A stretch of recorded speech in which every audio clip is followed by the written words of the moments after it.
Москва шаарында 8 март күнү белгисиз адамдан атыр билекке алган кыз психикалык ооруканага түштү.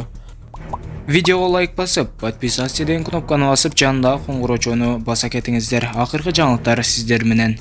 Бул тууралуу База Telegram каналы жазды. Маалыматка ылайык, Алина аттуу кыз тыгында турган маалда аны менен бир жигит таанышууга аракет кылган.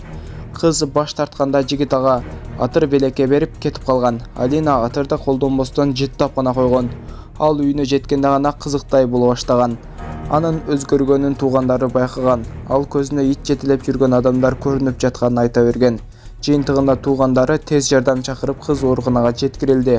Учурда укук коргоо органдары бул боюнча тергөө ишин баштады. Нью-Йорктогудай жол тыгын. Бул видеону автор дал ушундай сүрөттөрдү акыркы кезде шаар тургундары жол тыгындары ого эле көбөйүп кеткенин айтып даттанууда. Видеодо Токтогул көчөсүндөгү көрүнүш. Баягылар кайрадан сахнада. Баягы койчумандын таягы демекчи, Ашмалтай чыккандар кайрадан чоң кызматтарды ээлеп бараткандай.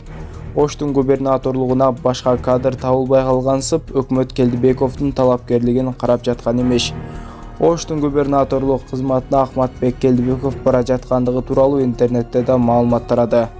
Жакында эле чет мамлекетте элчи болуп кетет деп, бирок Америка кабыл албай койгондугу тууралуу да маалыматтар тараган.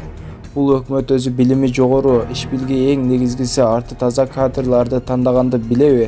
Же баягы эле Ашмалтай чыккан, коррупцияга малынган, сот тарабынан күнөөдүү деп табылып, айыпты мойнуна алып миллиондорду төлөп чыккан кадрларды тандайбы?